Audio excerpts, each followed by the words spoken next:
Olá pessoal, tudo bem? Um grande abraço para você ligado aqui no LAC Cursos. Pois é, gente, chegando mais uma vez aqui na área o professor Edenilson Moraes e desta vez a gente vai fazer uma resenha super especial sobre a Segunda Guerra Mundial, que foi travada entre 1939 e 1945. Mas antes, a gente precisa compreender os principais antecedentes.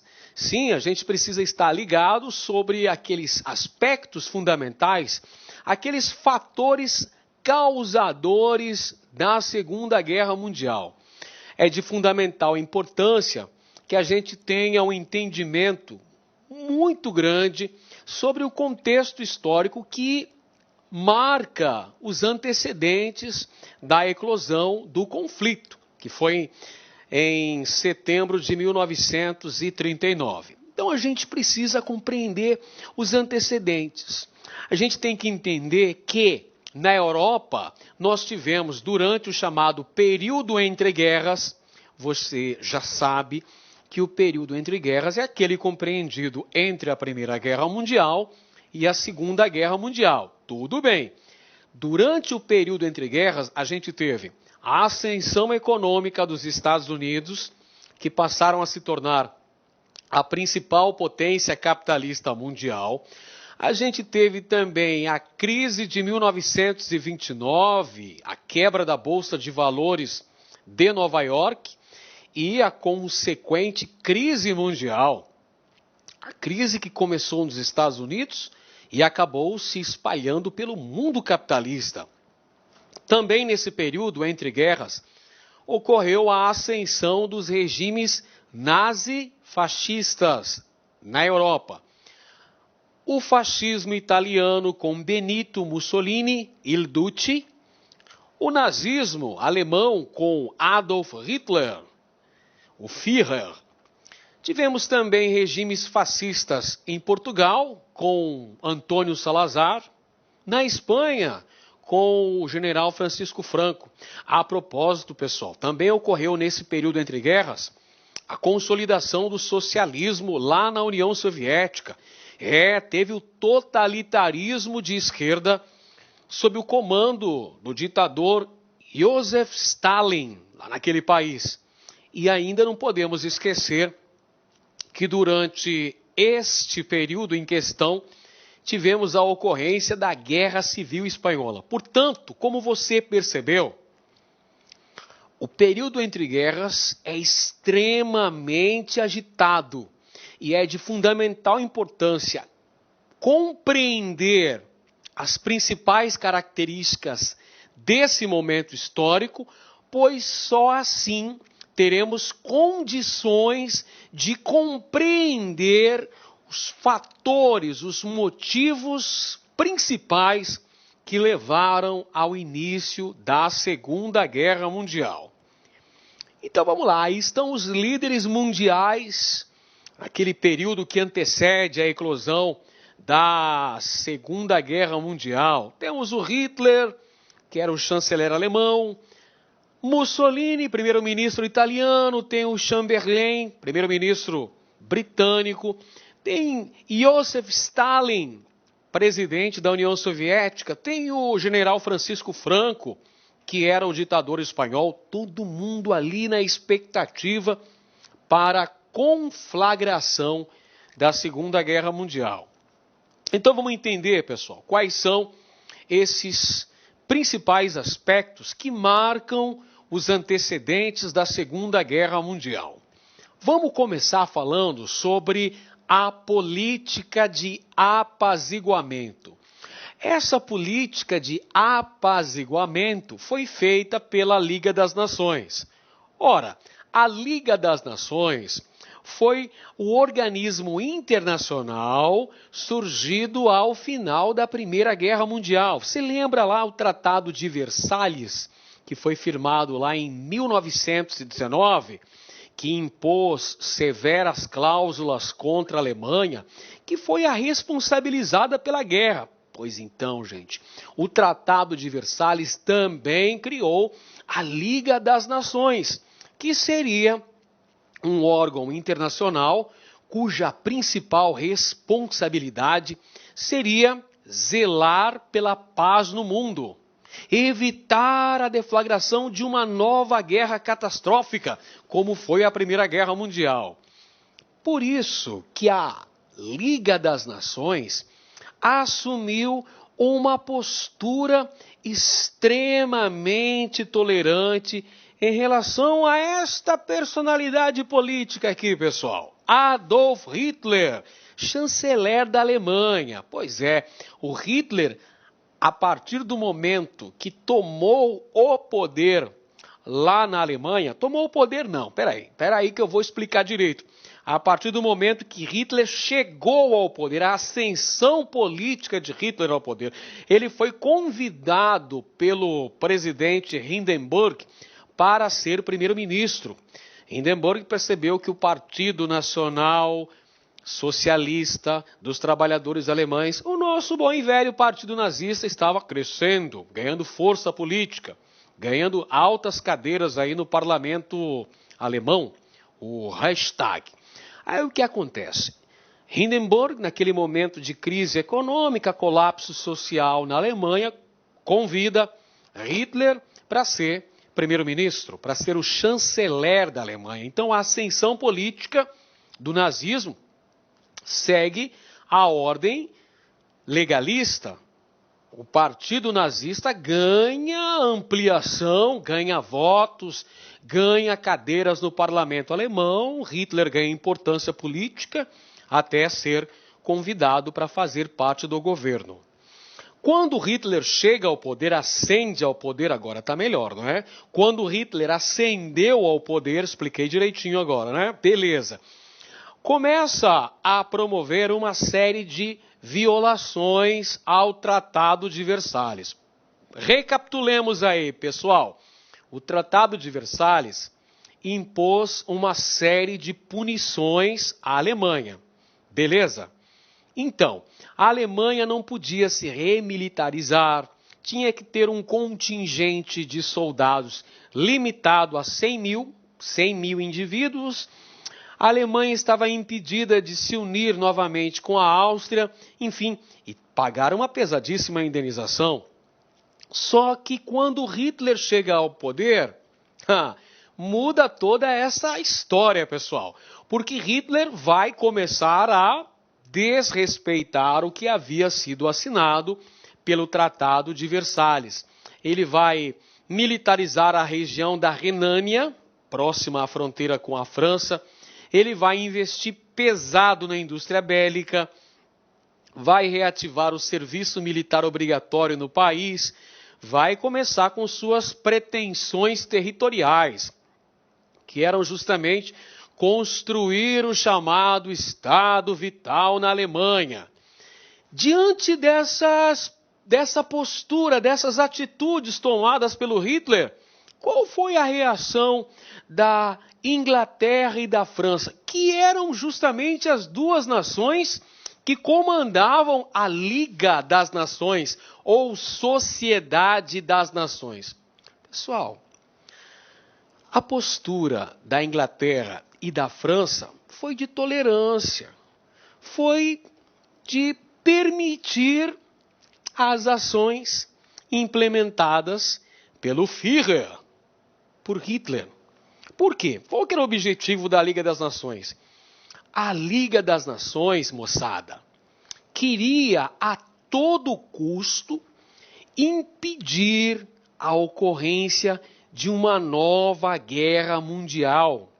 A Liga das Nações queria, a todo preço, evitar um segundo conflito.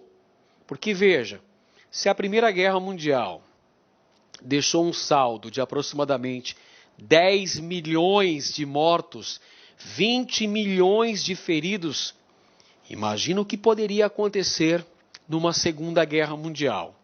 Então aí, Inglaterra e França acabaram fazendo vistas grossas às pretensões de Adolf Hitler.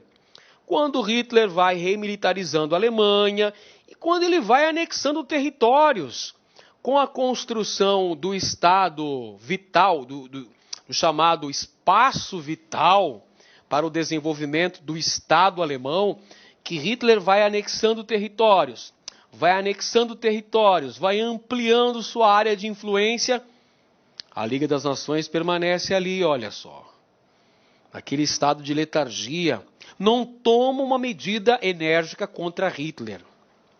Vale dizer para você também que a Liga das Nações via em Hitler uma espécie de cão de guarda que pudesse impedir o avanço das ideias comunistas pela Europa. Logo, o nazismo alemão era antimarxista, era contra os comunistas.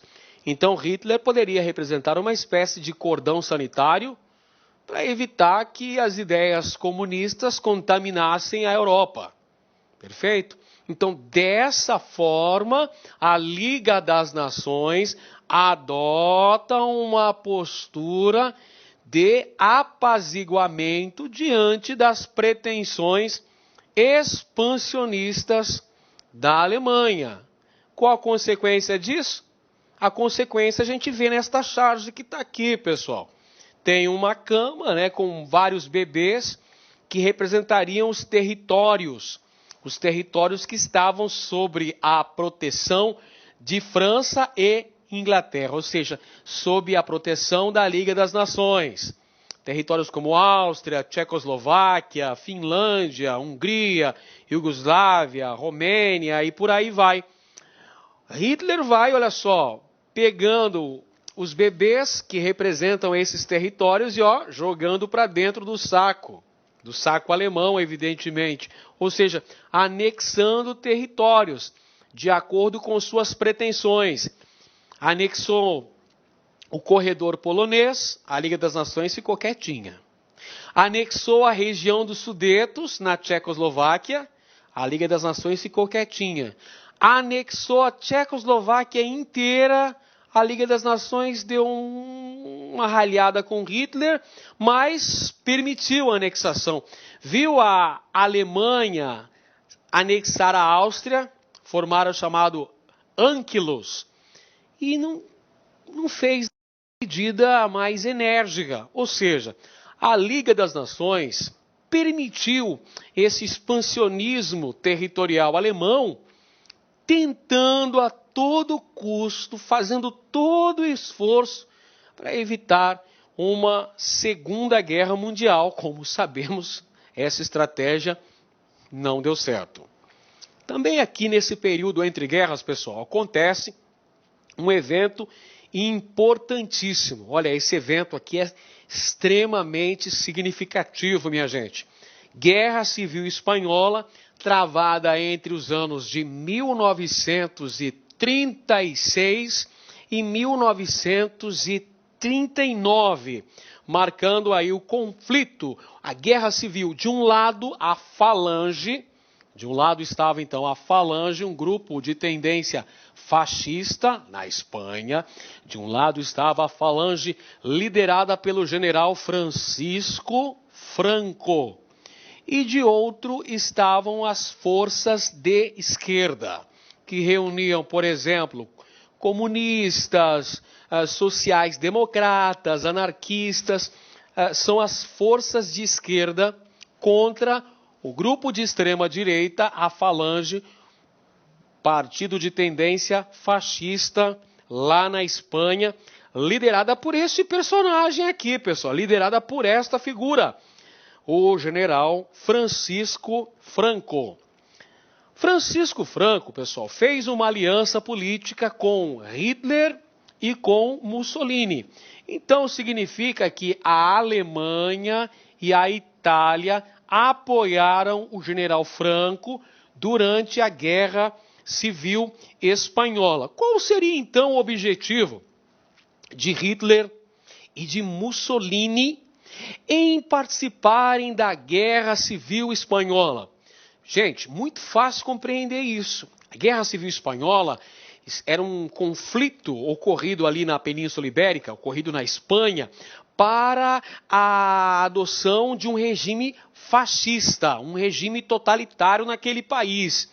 Hitler e Mussolini aproveitaram a oportunidade para testarem seus armamentos nesse conflito. Presta atenção, os armamentos que seriam utilizados na Segunda Guerra Mundial tiveram uma excelente prova de testes, pessoal. Então nós podemos claramente afirmar que a Guerra Civil Espanhola foi uma espécie de laboratório da Segunda Guerra Mundial, pessoal.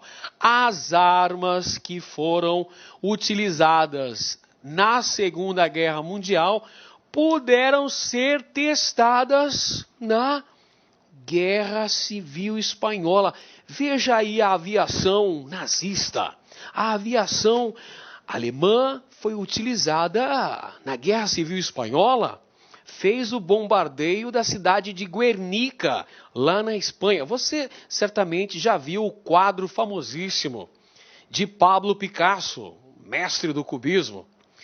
O quadro chamado Guernica, que mostra a destruição, o quadro desolador da cidade de Guernica, bombardeada, aniquilada pela aviação alemã.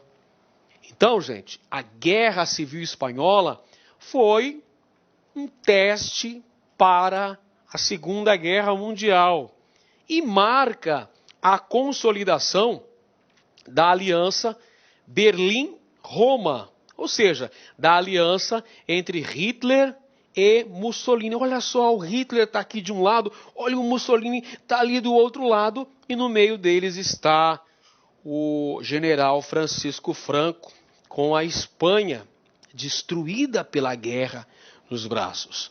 Então, essa aliança Berlim-Roma, vai se consolidando com a Guerra Civil Espanhola, um verdadeiro laboratório para a Segunda Guerra Mundial. Vamos para mais um pacto interessante que foi firmado nesse contexto, que foi o Pacto Anticomintern. Vamos lá, Pacto Anticomintern. O que é isso, professor? É um pacto formado entre Alemanha, Itália e Japão. Olha só, vão formar uma das forças principais da Segunda Guerra Mundial, o que a gente chama de eixo. Vamos lá, aqui está o eixo.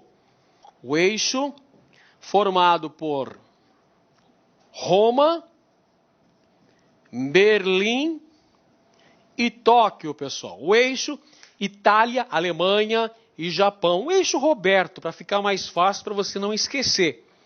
Uma das grandes forças da Segunda Guerra Mundial era o eixo.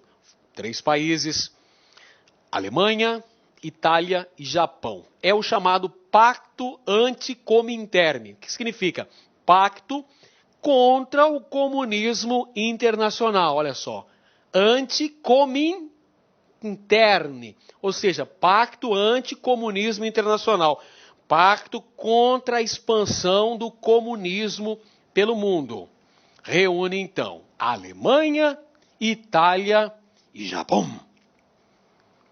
O Japão, inclusive, adota uma postura imperialista nesse contexto entre guerras. Em 1931, o Japão promove a invasão da China, ocupação da região da Manchúria, região riquíssima em recursos minerais. Essa área foi ocupada pelo Japão, assim como a Itália de Benito Mussolini, Il Duce, promoveu a invasão da Etiópia no ano de 35. A política imperialista italiana. Olha só, aqui você tem o exemplo do imperialismo desses países aqui do eixo. Países que fazem parte do Pacto Anticomintern. Olha o imperialismo japonês aqui. Ocupação da Manchúria, região da China. Olha o imperialismo italiano desse outro lado. Invasão da Etiópia, na África. Então forma-se o eixo Japão, Alemanha, Itália.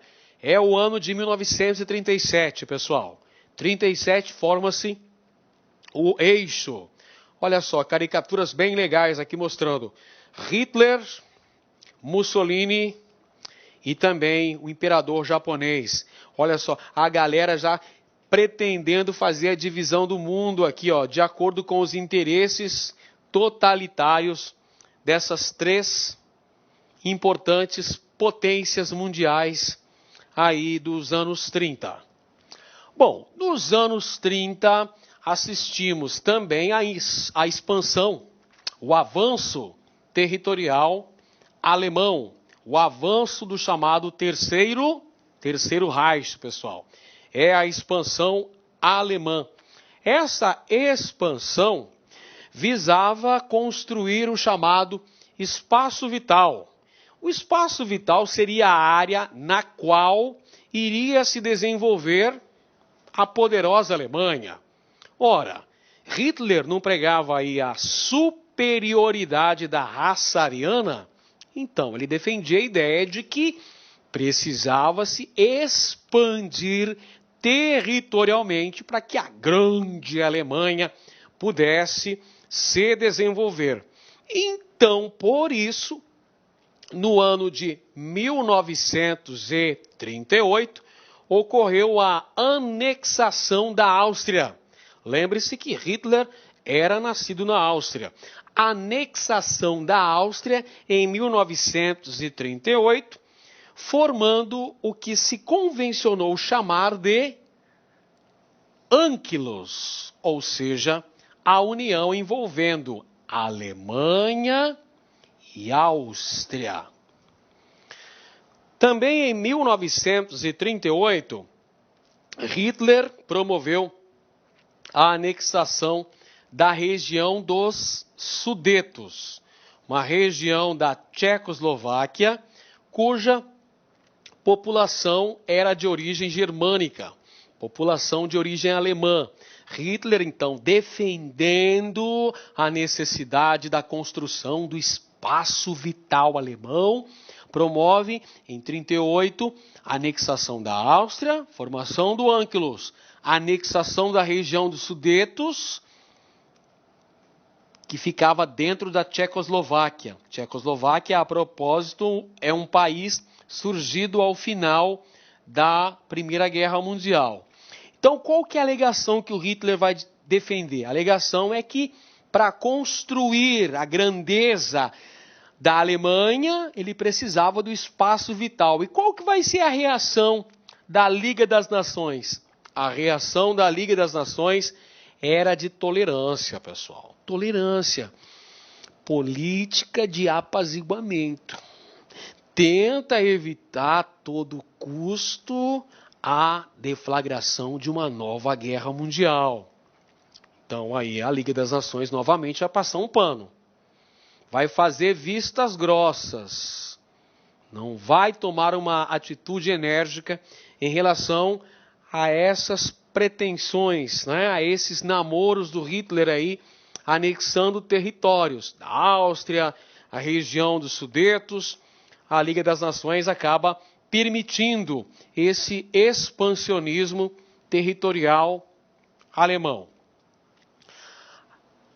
Ano de 1939, Pacto Germano-Soviético, pessoal. Também chamado de Pacto Ribbentrop-Molotov. É isso mesmo, tem um nome meio esquisito, mas é esse mesmo. Pacto Ribbentrop-Molotov, que eram justamente os encarregados de costurar esse tratado, esse acordo, não é?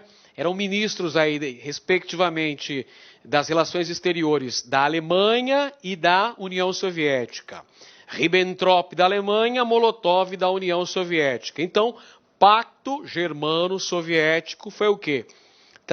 Foi assinado em 1939, está aqui na tela para você conferir, Pacto Germânico Soviético, assinado em 1939, um pacto de não agressão. Um pacto de não agressão envolvendo a Alemanha de Hitler e União Soviética de Joseph Stalin. Perfeito? Um pacto de não agressão envolvendo as duas potências. Caso começasse uma guerra, que seria a Segunda Guerra Mundial, que acabou sendo a Segunda Guerra Mundial, nem a Alemanha iria atacar a União Soviética e nem a União Soviética poderia atacar a Alemanha. Era um pacto de não agressão. Está aqui o Hitler de um lado, está aqui o Joseph Stalin de outro. Aí o Hitler mostrando uma espécie de martelo ali com o exército alemão, né? Mostrando, olha o poderio do exército alemão, vou te dar uma porrada, não vem para cima de mim que você vai levar. Ao mesmo tempo, o Stalin concorda com a assinatura desse acordo, porque evidentemente que a União Soviética iria se preparar bastante para a Segunda Guerra Mundial. Então eles ganham tempo para se prepararem. Na verdade, isso aqui não é um pacto de amizade, pessoal. É um pacto de não agressão, um pacto mútuo de não agressão envolvendo a Alemanha de um lado, a União Soviética de outro lado. E havia uma cláusula secreta desse tratado, desse acordo envolvendo esses dois países. Essa cláusula secreta, esse acordo secreto, previa, imagina o que era, a divisão do território polonês. Metade para cada um. Olha só. E é justamente a invasão da Polônia que vai ser o fato deflagrador da Segunda Guerra Mundial. Então tá aí, pessoal, a invasão da Polônia, tá aí o Hitler quebrando tudo, invadindo a casa da Polônia. Esse fator, essa é a ação que vai desencadear o início da Segunda Guerra Mundial, a violação do Tratado de Munique. Esse Tratado de Munique havia sido firmado entre a Alemanha e a Inglaterra. A Inglaterra deu um ultimato para a Alemanha, falou, escuta aqui, Hitler, presta bem atenção, Hitler. Se você invadir novos territórios, isso vai significar a declaração da guerra. Você não pode invadir a Polônia. Se invadir o território polonês, isso vai ser igual a uma declaração de guerra. Então o Hitler estava avisado. Mas ele não estava nem aí. Ele desrespeitou o Tratado de Munique e invadiu o território polonês. Ó, chegou quebrando tudo, foi invadindo a casa da Polônia. Agora, qual vai ser a reação da Inglaterra e da França, pessoal? Olha, França e Inglaterra desta vez vão tomar uma medida enérgica, vão mobilizar as suas forças militares para combater a Alemanha. Quando, em 1º de setembro de 1939, Hitler ordenou aos exércitos alemães a invasão da Polônia, desta vez não ficou sem uma resposta à altura. França e Inglaterra declaram guerra contra a Alemanha. França e Inglaterra saem, então, em defesa da Polônia. Tudo bem? Este fato aqui, minha gente, é o que vai marcar o início, a deflagração da Segunda Guerra Mundial. Tá aí. Início da Segunda Guerra Mundial. No mapa, apareceu o mapa na tela aqui, pessoal, para a gente ver de que maneira que foi o expansionismo da Alemanha nazista. Nós tivemos aqui, olha só, em março de 1938, Hitler anexou o território da Áustria. Olha aqui, ó, no mapa, acompanha comigo no mapa.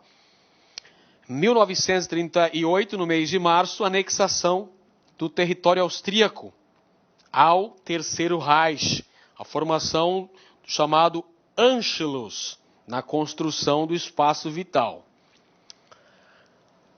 Outubro de 1938, está aqui no seu mapinha, a anexação da região dos Sudetos, na Tchecoslováquia, região habitada por maioria germânica. Então Hitler vem, invade, anexa esta região ao Terceiro Reich. Março de 1939, ele vai anexar a Tchecoslováquia. Foi aqui que a Liga das Nações deu um ultimato para Hitler. Perfeito? Quando Hitler anexa a Tchecoslováquia ao Terceiro Reich, a Liga das Nações fala, stop, chega, já deu, né? Para por aí. Qualquer outra anexação que venha a acontecer significará guerra. Só que Hitler não respeita o Tratado de Munique, ele vai para cima aqui, olha, vai para cima da Polônia. Setembro de 39, olha só, invade o território polonês, para recuperar essa área do corredor polonês, o porto de Danzig, que havia sido perdido como uma das cláusulas do Tratado de Versalhes. Quando o exército alemão invade o território polonês, aí sim, moçada, a parada fica mais séria ainda. Acontece o início da Segunda Guerra Mundial. Então, não se esqueça, a invasão, olha o Hitler aqui, a invasão da Polônia, olha só, Hitler de olho no corredor polonês, de olho no porto de Danzig. Esse fato faz com que a Liga das Nações, entenda, Inglaterra e França, que comandavam esse organismo internacional, declarem guerra contra a Alemanha. Aí começa a Segunda Guerra Mundial, pessoal. Então vamos lá, vamos entender as causas principais que levam à ocorrência da Segunda Guerra Mundial, pessoal. Primeiro aspecto aqui, o fortalecimento do totalitarismo nazi-fascista. Você se lembra, você está ligado, você estudou, fez os resumos, viu que na aula anterior aí a gente falou sobre a ascensão do nazifascismo lá na Itália e na Alemanha. Formação do totalitarismo naqueles países. E a postura adotada por esses regimes, principalmente a postura altamente belicosa, o expansionismo territorial. Então, uma das causas básicas da Segunda Guerra Mundial, o avanço do totalitarismo nazi-fascista. Outro aspecto aqui, o desrespeito alemão ao Tratado de Versalhes. Tratado de Versalhes que impedia a Alemanha de se remilitarizar, impedia a anexação da Áustria, uma nova união militar entre Alemanha e Áustria. Hitler rasgou, não fez questão de cumprir o Tratado de Versalhes.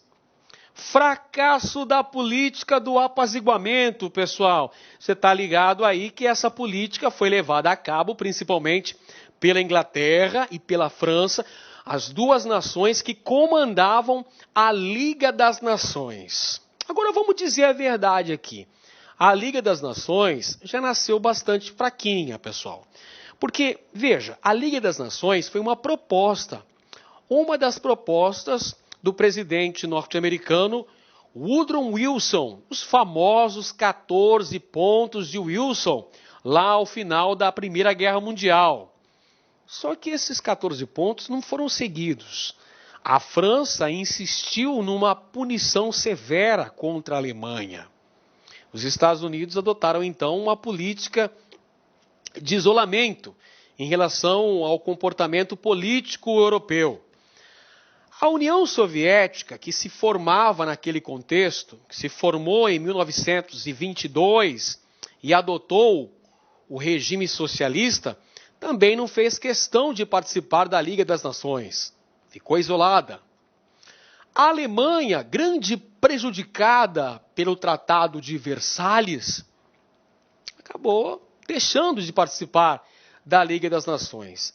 Portanto, esse organismo já nasceu inconsistente, já nasceu bastante frágil. Deveria zelar pela paz no mundo? ao final da Primeira Guerra Mundial. 20 anos depois, pessoal, o mundo mergulhava numa guerra muito mais genocida, muito mais catastrófica do que havia sido aquela guerra de início do século. Ou seja, a Liga das Nações não conseguiu cumprir o seu papel. Até adotou uma política de apaziguamento, tentando a todo custo evitar que ocorresse a deflagração de uma nova guerra mundial, mas não conseguiu. Às vésperas do início da Segunda Guerra Mundial, houve um tratado que a gente viu agora há pouco, envolvendo Alemanha e União Soviética. O famoso Pacto Germano-Soviético, o Pacto Ribbentrop-Molotov, pacto de não agressão entre essas duas potências. E a invasão da Polônia, 1º de setembro de 1939, essa sim, olha, pontapé inicial da Segunda Guerra Mundial. Bom, a primeira fase da Segunda Guerra Mundial, fase esta que vai de 1939 a 1942, é a fase da expansão nazi-fascista. É a época, meus queridos, em que Hitler colocou em ação, colocou em prática a sua famosa Blitzkrieg, ou seja, guerra relâmpago, onde as ações da Luftwaffe, o exército alemão, a Luftwaffe, a força aérea alemã, Luftwaffe, a divisão Panzer, os tanques lá, os blindados alemães, a infantaria, o exército alemão e também a marinha de guerra em ações conjuntas. Esta é a famosa Blitzkrieg, ou guerra relâmpago, combinando as ações da força aérea, das forças terrestres e também da força naval alemã, partindo para cima do inimigo sem dar chance de resistência, sem dar trégua ao inimigo. Dessa maneira, a Alemanha conseguiu importantes conquistas territoriais. Dinamarca, Noruega, Holanda, conseguiu também invadir e ocupar boa parte do território francês.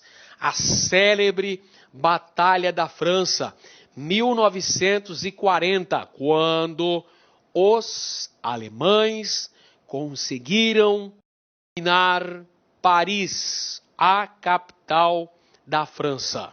1940. Uma parte da França vai capitular, vai se render. É a parte da chamada República de Vichy. República de Vichy, que esteve no comando do Marechal Pétain. Entretanto, a resistência francesa foi muito grande nesse período. A resistência a partir de Londres, a resistência com o apoio da Inglaterra, evidentemente, a resistência francesa era comandada pelo general Charles de Gaulle. Charles de Gaulle que comandava a resistência francesa ante ao avanço alemão e a ocupação de Paris em 1940. Então o cenário era este. Era este o cenário que você está vendo. O início da guerra marca a expansão nazi-fascista. Vitória do eixo. Olha aqui na frente ocidental. As conquistas territoriais que foram feitas pelo exército alemão. A chamada Blitzkrieg. Ações conjuntas da Luftwaffe, a força aérea alemã, com a infantaria, com a divisão Panzer e também com a marinha de guerra. Conquista de vários territórios. Conquistaram aí a Bélgica, a Holanda, conquistaram a França, também caiu nas mãos de Adolf Hitler, como a gente pode ver na imagem aqui. Essa aqui é a Guerra Relâmpago, pessoal. Olha o trovão, a Guerra Relâmpago. Está aí a Luftwaffe nos céus da Europa. Está aí a divisão Panzer, olha só, avançando para cima de vários países. E Hitler com Mussolini tendo bons resultados nessa primeira fase da guerra, que vai até 1942. É a fase da expansão nazi-fascista. Invasão da Grécia e da Iugoslávia, região dos Balcãs, em busca de petróleo. Combustível aí essencial para a manutenção da guerra. Em 1941, ocorre o rompimento do Pacto Germano-Soviético.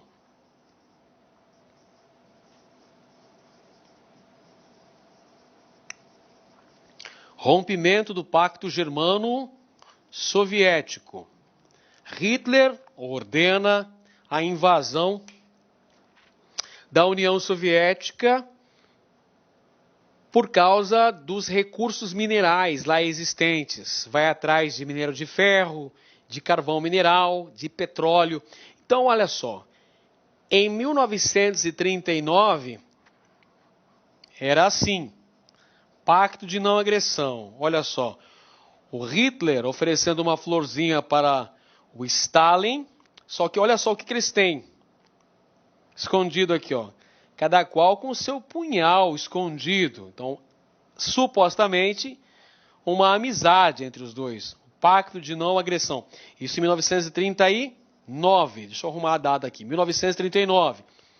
Já em 1941, a questão muda. Se em 1939 era um pacto de não agressão, a suposta amizade entre eles, agora a coisa muda de figura. Com a invasão alemã sobre o território da União Soviética, agora é guerra. Agora nós vamos ter a guerra envolvendo a Alemanha e União Soviética. Então, 1941, pessoal, é um ano fundamental para os destinos da Segunda Guerra Mundial. Porque nessa data, nesse ano, 1941, ocorrem dois fatos importantíssimos.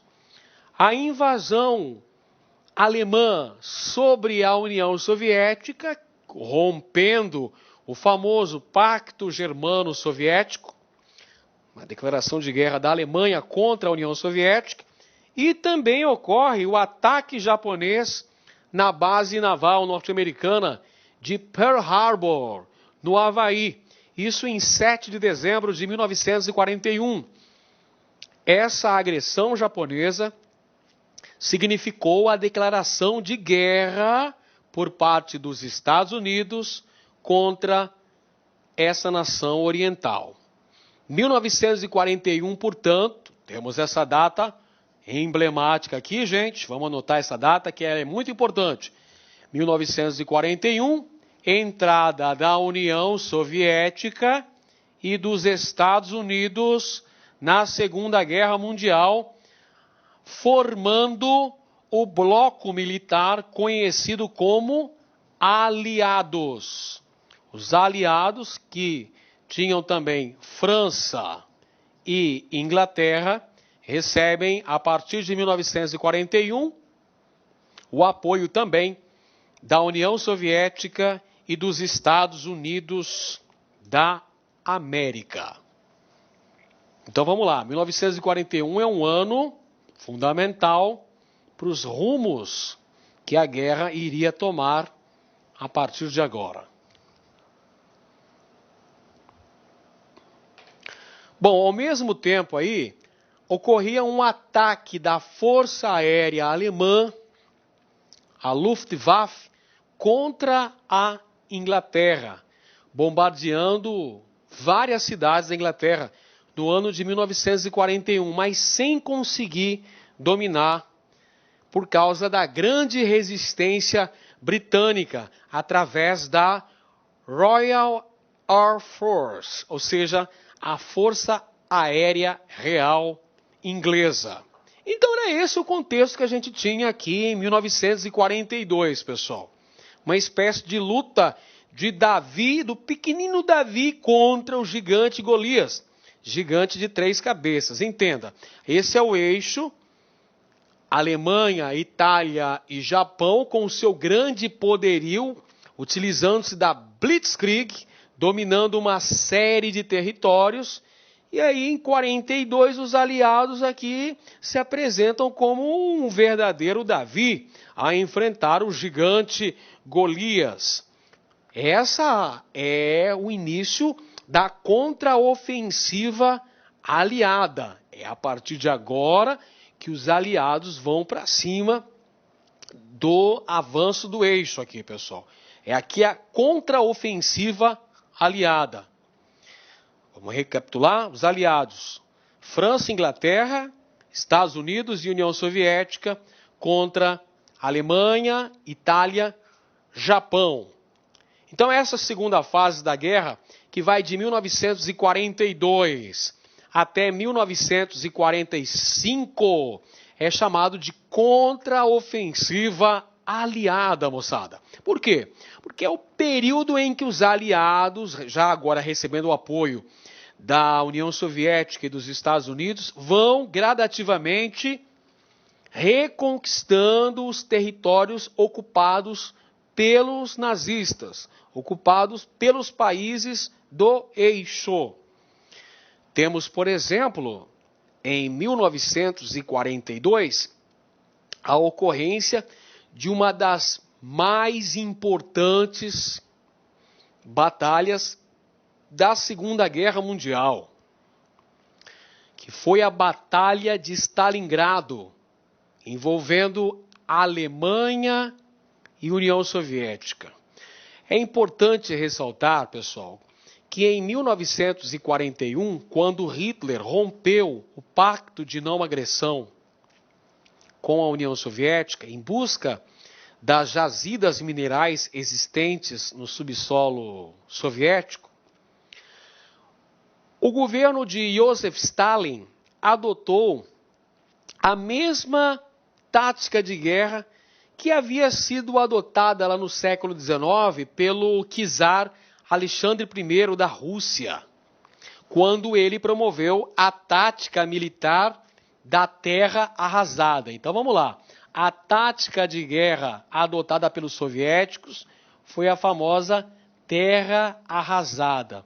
Ou seja, os soviéticos destruíam as cidades, envenenavam a água dos rios, não deixavam suprimentos para os alemães, que até conseguiam invadir parte do território soviético, mas não encontravam suprimentos necessários para a manutenção das tropas. E aí vinham os soviéticos atacando ao exército alemão. Então a tática utilizada foi chamada de terra arrasada e marca o início da derrocada nazifascista. Pessoal, a Batalha de Stalingrado, em 1942, marca o fim do mito da invencibilidade do exército nazista. A primeira grande derrota do exército nazista foi na famosa Batalha de Stalingrado. É a partir de agora que os aliados vão se preparar para dar uma surra na Alemanha. A partir da campanha na União Soviética, a Batalha de Stalingrado começa a reverter o processo aqui na Segunda Guerra Mundial. A Alemanha vai começar a apanhar dos aliados. Os aliados, vamos lembrar, União Soviética comandada por Joseph Stalin, Estados Unidos, tendo à frente o presidente Franklin Delano Roosevelt. 1943, famosa Batalha da Sicília, que acaba com a participação italiana lá na Segunda Guerra Mundial. É a capitulação da Itália, 1943. Apesar do fato, pessoal, que a guerra continua na Itália. A guerra continua, inclusive há uma participação brasileira. Na Segunda Guerra Mundial, o envio de 25 mil soldados, os pracinhas, Onde é que os pracinhas combateram? Ora, os pracinhas foram lutar na Itália. Perfeito? Os pracinhas foram enviados para os campos de batalha na Itália. Monte Castelo, Castelnuovo, por exemplo, os brasileiros vão lá lutar contra quem? Contra os alemães. Havia a ocupação alemã em território italiano. Então, 43 é a capitulação da Itália. É a prisão e a execução de Benito Mussolini. Porém, as áreas ocupadas pelos nazistas no território italiano continuam em litígio.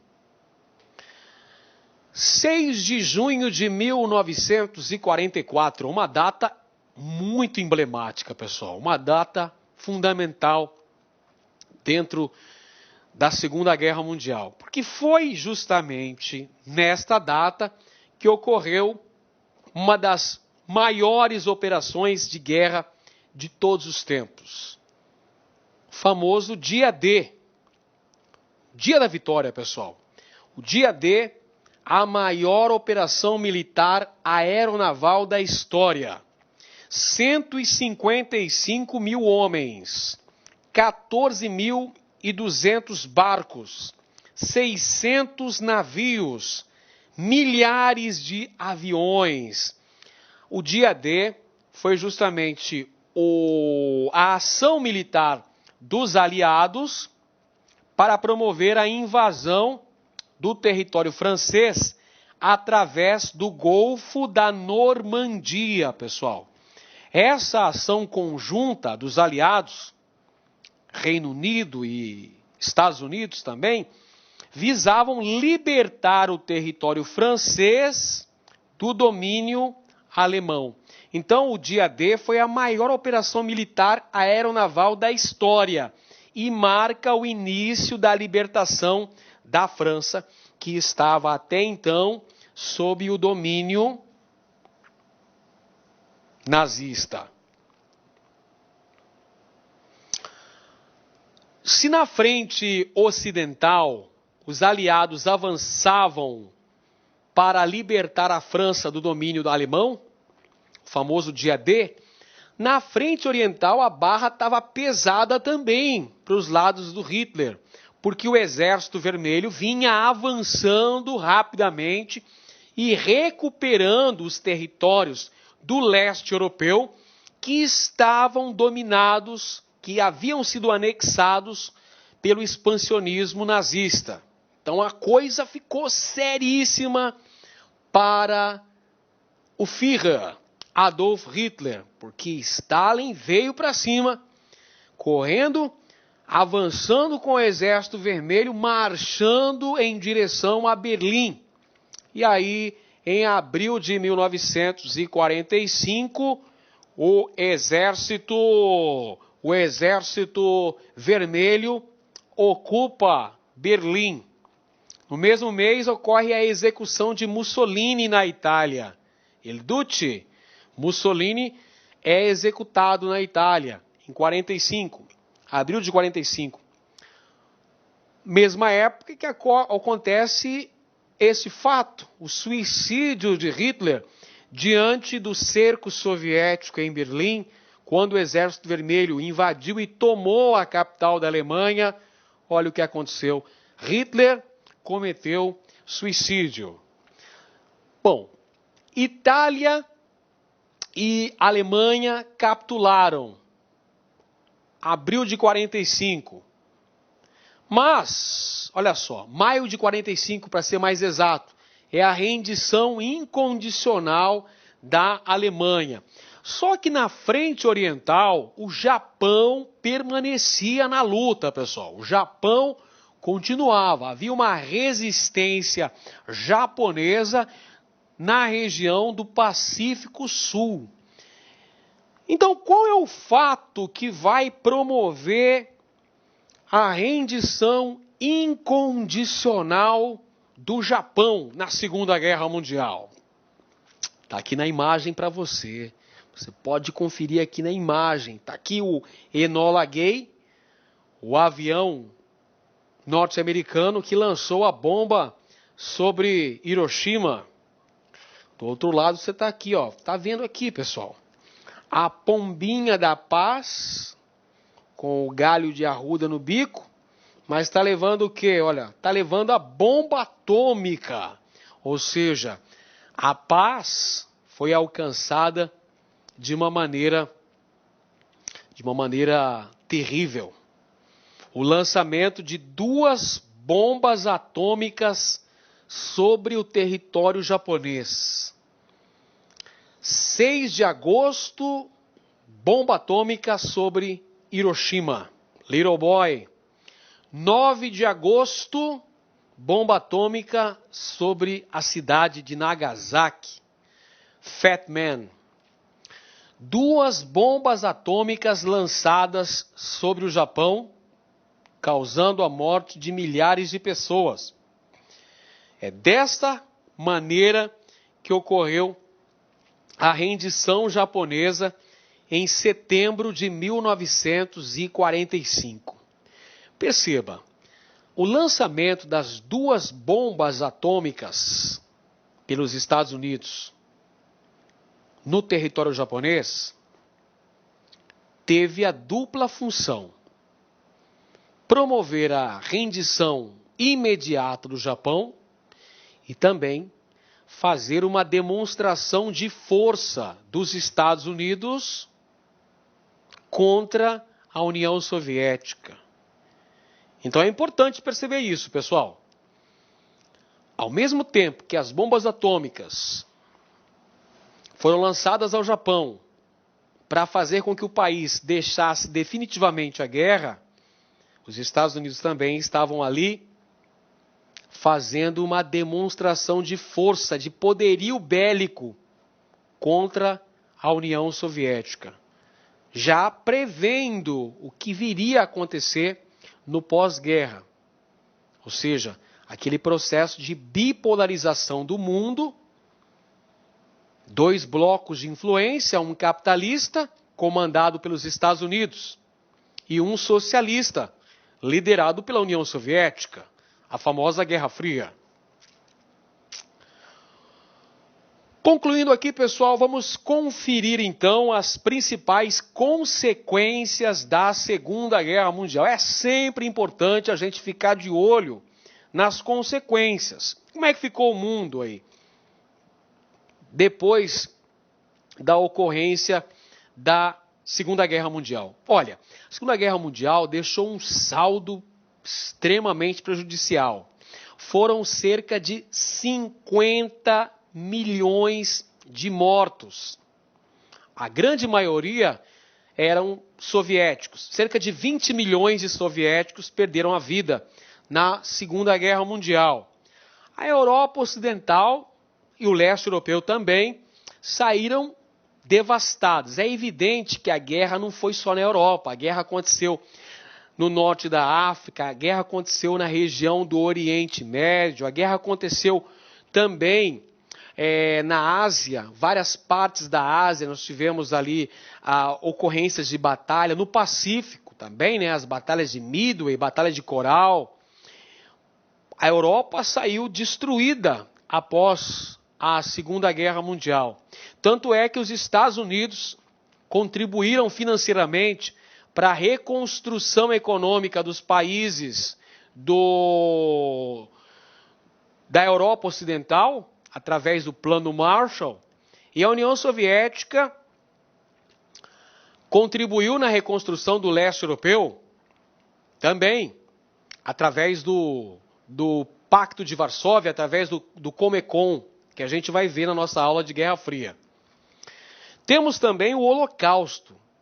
Uma das páginas mais tristes da Segunda Guerra Mundial foi o extermínio de cerca de 6 milhões de judeus nos campos de concentração e extermínio dos nazistas. O Holocausto, então, foi o extermínio, uma espécie de genocídio. Tivemos vários genocídios ao longo da Segunda Guerra Mundial, mas o genocídio judeu, chamado Holocausto, foi o maior deles. Cerca de 6 milhões de vítimas.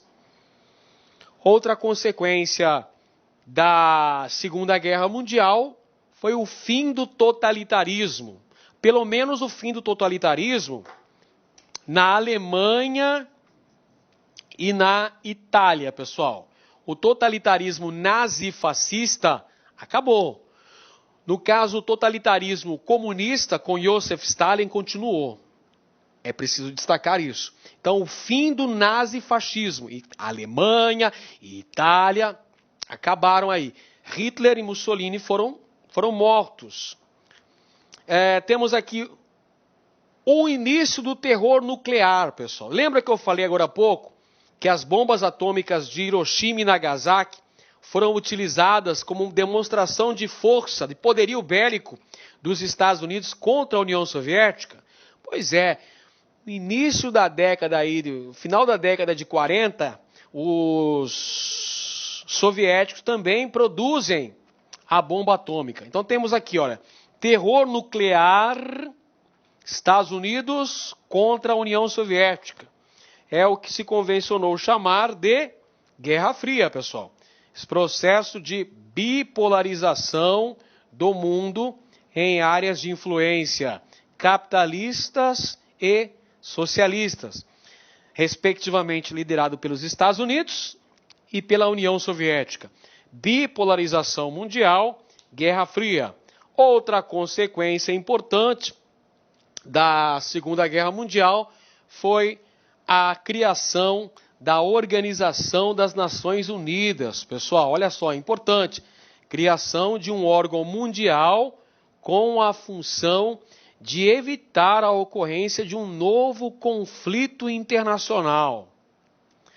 Você percebeu? A Primeira Guerra Mundial, 10 milhões de mortos. A Segunda Guerra Mundial, 50 milhões de mortos. Se houvesse uma Terceira Guerra Mundial, seria catastrófico para a humanidade. Por isso, a tarefa da ONU é evitar a ocorrência dessa nova guerra mundial.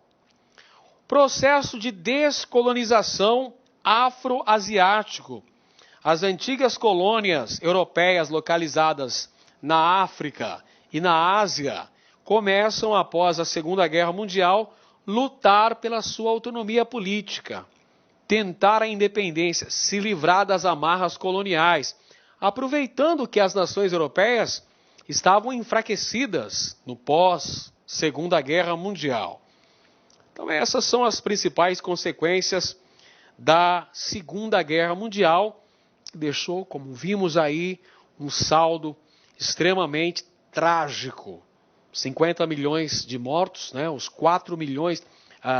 6 milhões de judeus que foram mortos nos campos de concentração e extermínio, destruição econômica da Europa, o fim do nazifascismo, o início do período chamado de Guerra Fria, caracterizado por essa bipolarização envolvendo os Estados Unidos da América e a União das Repúblicas Socialistas Soviéticas, a famosa Guerra Fria, que a gente vai estudar numa próxima oportunidade.